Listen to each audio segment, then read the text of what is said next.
Hi, everyone. This is Stephanie coming for National Teen Lock-In. We're kicking off our author visits with Heather, and she is so excited to be with us tonight.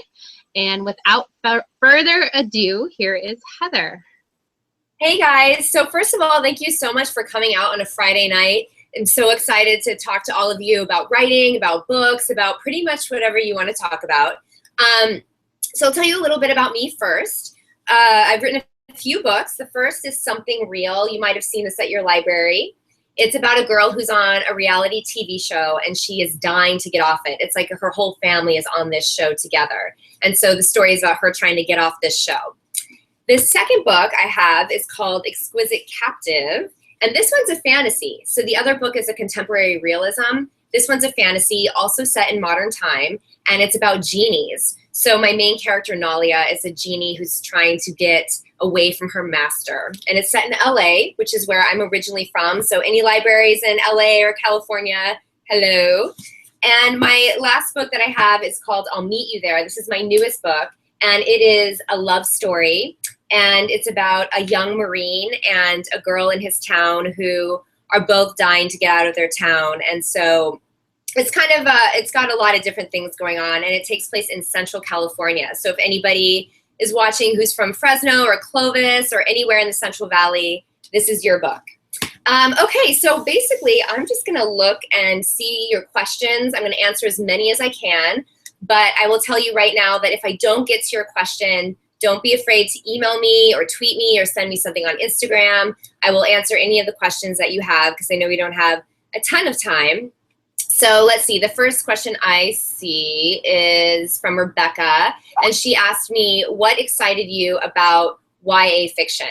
So for me, when I was younger, we didn't really have YA like there's YA now. There wasn't, you know, Harry Potter and Twilight and all these really, really big books that they were making movies out of.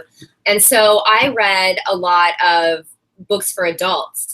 And I didn't really start reading YA as we know it until I was in college, other than like Nancy Drew and things like that.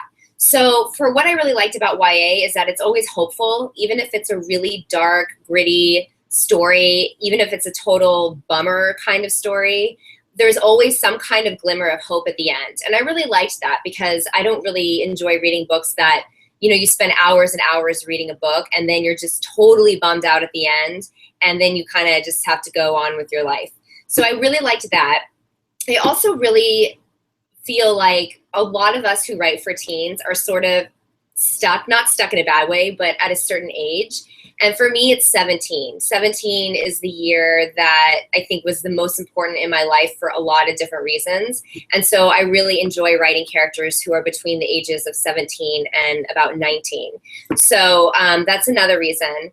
And also romance, for those of you that are into love stories, I feel like YA does that better than anybody.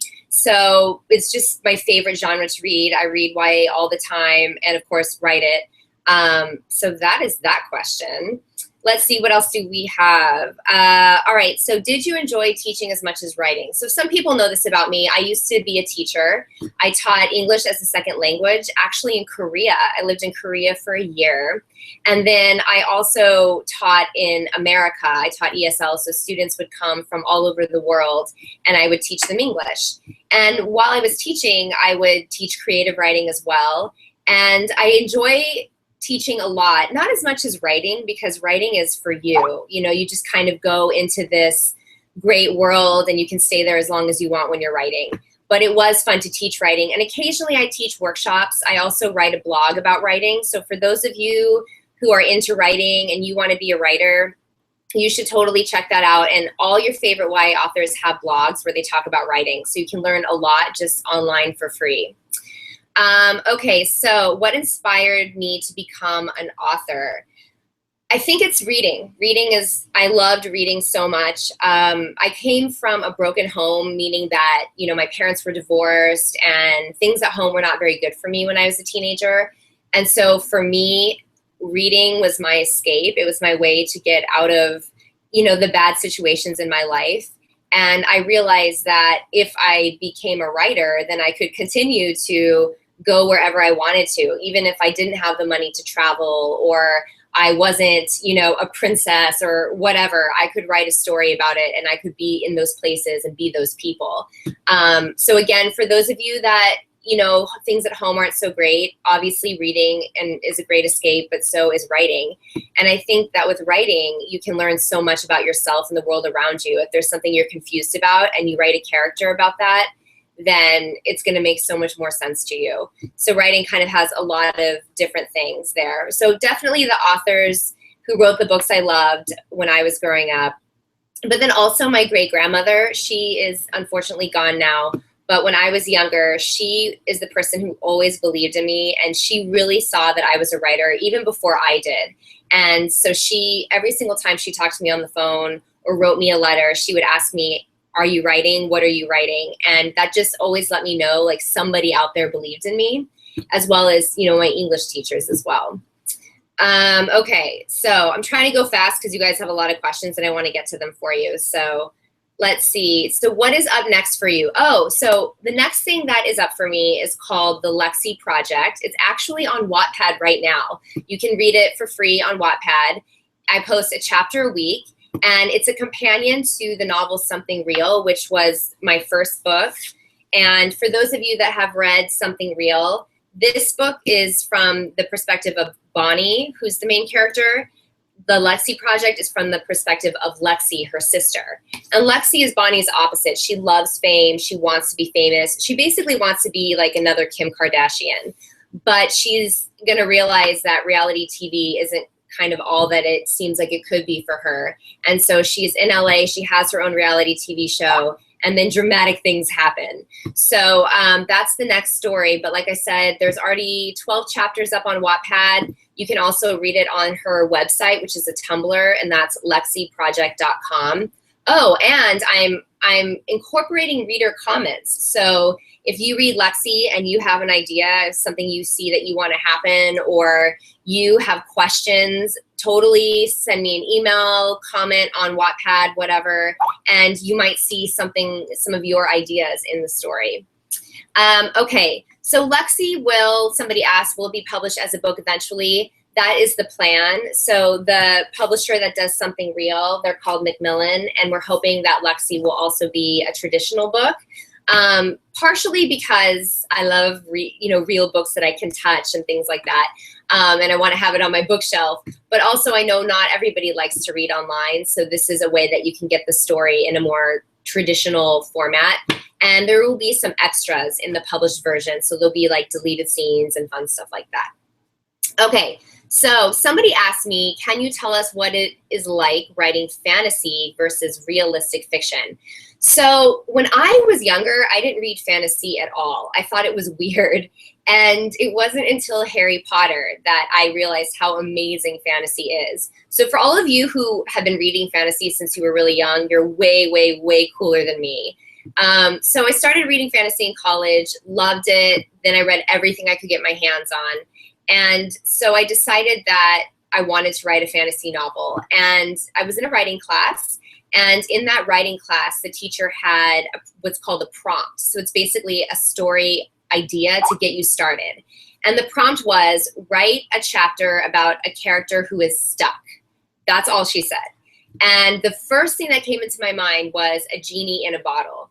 I have no idea where it came from. So I started writing this story about this girl named Nalia, and she was stuck in her bottle and she couldn't get out of it. And all of a sudden I had a fantasy trilogy. So that's been really, really fun. I love creating magical worlds in Exquisite Captive, and the whole series is called The Dark Caravan Cycle. I'll show you pictures so you see. This is Nalia. She's very beautiful. In that series, there's a genie land. So I created an entire world, a language. I made up a language, a religion, food, culture, customs, and then a whole magic system, which is basically, what is the magic? How does it work? Where does it come from? Who can use it? So those are the big questions you ask yourself. So that is super, super fun because I can just do whatever I want. If I want a dragon in my story, I can put a dragon in my story. But I also really, really love contemporary fiction. So most of the YA writers I know, they only write one or the other. But for me, I love them both equally, and I can't decide, so I write both. And my very favorite book that I've ever written is I'll Meet You There. It's very personal because it talks about PTSD, which is when soldiers come back from the war, from Afghanistan or Iraq, and they're really depressed and angry and have a hard time. That's what that is. And my dad actually has PTSD. He was a Marine. So I wanted to write a story about somebody like him, basically, because nobody knows very much about this. And all of a sudden I was writing about, you know, being poor as a kid and being an artist and not fitting in anywhere and wanting to get out of my small town. And I was writing about, you know, parents who are alcoholics, and also writing about, you know, guys that I like who aren't perfect and things like that. So that's something you can do to an extent in fantasy, but not as much. And so that's why I have to write both. And it's really, really fun to go back and forth. Okay, somebody asked, I love this question, would you want to be on a reality TV show? If so, which one? So Something Real and Lexi Project are kind of anti-reality TV. I started writing these stories because I was sort of disturbed by watching all the bad stuff that happens to people on reality TV. And I just thought, what happens to these people? They're famous for 10 seconds, unless you're a Kardashian. And then what, basically? And a lot of reality TV is based on, you know, drama and humiliation and stuff like that. So I would definitely be nervous about being on a reality TV. But the one that I would be on, if I had to be on one, is definitely The Amazing Race. My grandma is obsessed with it, and she's trying to get me to be on it so hard all the time. She's like, you just have to make a video. You should do it. You would love it. You'd be so cute, blah, blah, blah. I will never be on The Amazing Race, but I love to travel, and so I feel like I'd be pretty good at that. And my partner would be my husband. And we met when we were 18, when we were at theater school at USC, the University of Southern California. And we've traveled to like 30-something countries together. So I mean, maybe I should do it because maybe we'd win, but I probably won't. Okay, let's see. What is your writing process like? Do you outline your novels first or start with a character? Okay, so there's an expression that people use with writing, and they say, are you a plotter or are you a pantser? And a pantser is somebody that writes from the seat of their pants. So they're just like, you know, just whatever comes to their head. For me, I kind of am both. So when I get an idea for a story, it always starts with setting and a character. So usually, like I have a new idea and I'm going to start writing it. I probably won't really start writing it for a year, but I had this idea that I had to write a story set in New Orleans. I love New Orleans. And I just got this idea, story in New Orleans. And then I got an idea for like the main event that happens in the story and the two sisters that the story is about. And that's all I have, but that's where I start. And so what I usually do before I start writing is I brainstorm out loud. So I talk to my friends or my husband or my sister or even like my dog. And I start thinking, you know, what could this story be and what could happen in this story? I make music playlists. I have boards, which I think you can see behind me. This is one of my storyboards. This book is coming out in, let's see, summer 2017. And it's a new fantasy series that I'm starting that is about, it's basically like Cabaret, the musical, meets The Godfather with magic. And it's called Brink City. And so I basically built a whole board, pictures of like cabarets and 1930s fashion and all that sort of stuff. So I get all these like music and ideas. I have playlists on Spotify if you ever want to listen to them. And then I start writing. And the first draft is really hard and I hate it. And I always say, I'm not going to write this book. I hate this book so much. And then I finally finish it. And after I finish it, that's when the fun really starts. And I start making it better and getting all the fun ideas in there. So somebody said, oh my gosh, a year. Do you keep a notebook full of ideas? I have like, let's see, 1, 2, 3, 4. I have 5 notebooks on my desk right now. They're all for different books. I also have an old cigar box that I bought in a voodoo shop in New Orleans. And what I do is when I get an idea, I put it on an index card. And it might just be something like nuns go to war or something crazy. And I just throw it, I just made that up. And I just throw it into a box and I don't look at it until I'm stuck for a story idea. And I go through the box and do it. And so I'm usually writing about 3 books at a time.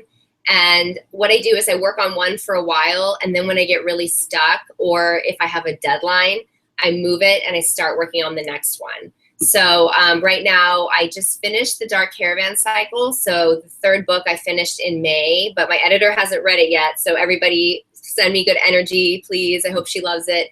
So that's done. And I'm writing a new contemporary, which comes out next winter. So not winter 2016, but winter 2017. It's called Bad Romance. It's about a very bad romance and based on something in my life.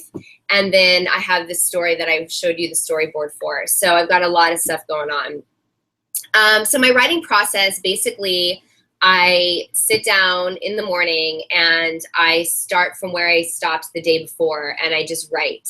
And some days I write for 8 hours. Some days it's 2 hours. I write full time, which means I don't have another job. But when you're a writer now, because of social media, you also have the job of being online. So I write blog posts, I write articles, I do interviews. I'm on every social media. Come find me and say hello. I'm on it, whatever it is, except Snapchat. I haven't really done that yet. And so that's basically your job as a writer, is writing and then doing that other stuff.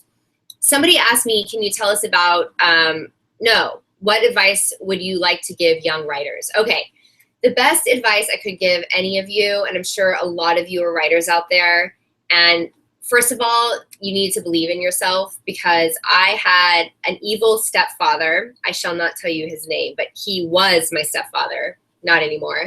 And he always told me I would never make it and none of my dreams would come true, and that I was going to be stuck in my small town, and that I was stupid for thinking that I could live in other countries and go to a fancy college, et cetera, et cetera, et cetera. Well, I've lived in other countries, traveled to over 30 countries. I went to a fancy college. I have published books, blah, blah, blah, blah, blah, right? So I proved him wrong, I think. So if you have any haters in your life, do not listen to them, because usually when people say stuff to you like, you're never going to be a writer, or, oh, it's impossible, look at how many books there are in this bookstore, why would your book be in here? Those are people who are unhappy with themselves. So don't worry about that. That's their own problem. So that's the first advice I could give you, is to believe in yourself. I don't come from a rich family. I don't have any other artists in my family. Both of my parents were Marines. They were soldiers. So I was kind of up against a lot, and I'm sitting here talking to you. So if I can do it, I know that you can do it. And I'm sure you all have great story ideas. So that's the first thing. Next thing is to write. Even adults who want to be writers, they'll say it all the time. Oh, I want to be a writer. Oh, I'd like to write a book someday. But then they never actually write. They just talk about it. So you should make yourself write every single day for at least a half hour, if not more. And the more you sit down, the longer you'll stay sitting down and writing, and you'll get your story ideas out. The third thing you should know is that what you're going to write is going to be really bad at first. If you guys saw my first drafts, you would be like, whoa, how is she a professional writer? First drafts are never good. It's like that for everybody. Even J.K. Rowling, when she started working on Harry Potter, her first drafts were bad. So it takes time. So don't compare your new book that you're writing to a book that's finished, because this book took me over 2 years to write. I wrote it having advice from famous authors, because I was in grad school at the time. I had a professional editor, copy editor, lots of people reading the book and giving me suggestions. So this is not my first attempt at something. And my first 2 books that I ever wrote were not sold. Nobody wanted them. So keep that in mind too. Okay, so somebody asked me, did you always know you wanted to be an author? For me, I knew that I wanted to be an artist. I didn't know if I knew I wanted to have a book written and sold and everything, but I always knew I wanted to be an artist. So when I went to college, I majored in theater. So I started out as an actor. And then I realized I wasn't really the best actor in the world. And I also realized I didn't like it that much. So I switched to directing, which I loved. And acting and directing are both different ways of telling a story, right? And I read a lot and I wrote for my school newspaper and stuff like that. But I didn't actually start working on novels again. Like I wrote as a kid my whole life, but then I kind of stopped. I didn't really start again until I was like 23. So it took me about 6 years of writing and getting serious about writing and doing other things in my life to get to the point where I actually sold a book. So it took me 6 years, but it also took me my whole life before that. So everything you're doing in your life is going to go into your writing. So you're not wasting your time. If you're not, if it takes a long time to get published, that's okay. It doesn't happen overnight for most people. Somebody asked me about what is the best place you travel. The best place I traveled to was Morocco. And I went there a couple years ago to do research for the second book in the Dark Caravan cycle. It's called Blood Passage. And that book comes out in March. And the whole book takes place in Morocco. And a lot of my genie mythology I get from Moroccan folklore. So I got to go to the Sahara. I got to sleep in the desert, ride camels. It was the most amazing thing in the world. And so I'm definitely going back there. I actually want to live there. I don't know if that's going to work out or not, but Morocco is super, super cool. And they have amazing food, beautiful culture. It's so great. I've traveled to a lot of places, Europe and a lot in Asia, especially because I lived there. I'm actually going to Bali for 3 weeks by myself, which I'm a little scared about, in September to work on my next book. So travel is really awesome, and I encourage all of you to do it, because if you want to be a writer, all of those experiences are going to go into your writing. So Exquisite Captive, there are a lot of scenes that take place around the world, and those are all places that I've been. So, it's important to have, I guess, hobbies. That would be my hobby, would be traveling for sure. Okay, I'm going to see what other questions we have. Somebody wanted me to talk a little bit about I'll Meet You There. So I did talk about that a bit already, but if you do read I'll Meet You There, it's a story that is very, very close to my heart.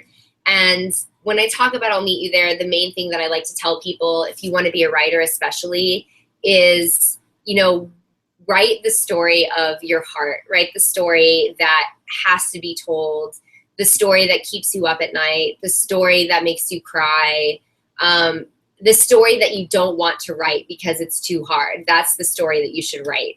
And this one is the truest to my life. It's the closest to my life in many ways.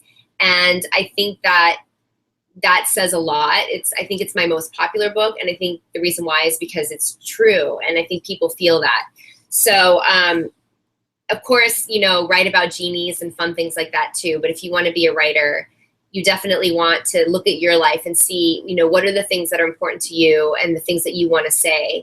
And so for this one, I wanted to talk about how art can save you, and about how you can love people that are really different than you, and about how you can be strong even in really difficult circumstances, like being hungry and not having money and losing a leg in Afghanistan if you're a Marine and stuff like that. Okay, somebody asked me who are my favorite authors. So I have so many favorite YA authors. It's so hard to choose. One of my favorites is definitely Laini Taylor and Maggie Stiefvater. If you guys like fantasy, their books are amazing and beautifully written and really cool magic. I really like David Levithan. He wrote Two Boys Kissing and Nick and Nora's Infinite Playlist and a bunch of other books, and he's a really nice guy too. I really like to read stories like, what's her name? Sarah McCary. She's a really cool fantasy author. Her books are really neat. They're kind of like punk rock meets like mythology and like LA and grittiness. It's really, really cool. And then for contemporary, I love Stephanie Perkins so much. I even have little buttons that say, Josh Forever, I love cricket, stuff like that. I love Stephanie Perkins. I think her stories are really unique and fun, and they have a lot of heart. And if you like romance and quirky, funny, interesting characters and traveling, then you'll really like her books.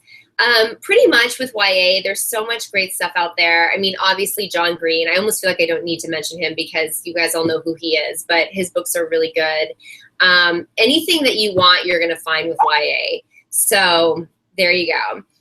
Somebody asked, do you have dungeon keys hanging on your walls? Yes, it's for all my characters. I keep them locked up. I do have keys, if you can see them, and they are sort of like dungeon keys. I got them in New Orleans because like I said, I love New Orleans, and they have all these really cool old buildings and gates and stuff like that.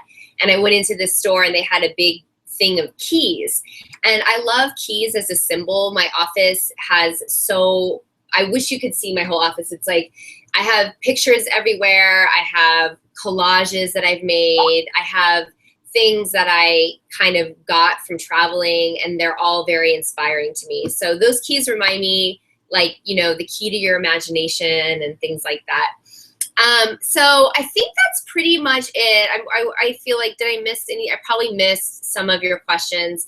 If I did miss questions, or you didn't have a chance to ask, or you think about it later today, go ahead and email me. It's just my name, heatherdemetrios@gmail.com, and I'll send you a quick little answer. And if you have questions about my books or just anything, if you want to be a writer and you have a question, don't be shy. And again, don't forget about the Lexi Project. You can read that on Wattpad right now, the Lexi Project, Heather Demetrios. And I would love to hear your thoughts on it, because again, if you have a cool idea for the story, I will totally put it in there if I can make it work. So I think that's it. Are there any other questions? I'm looking. No. Okay, well, you guys are awesome. I hope you have so much fun tonight, and I wish that I could be at your libraries doing whatever cool things you're doing. So have a good night, and I think, is that it? Do I do a little dance, or do we just end? Okay, guys, thanks.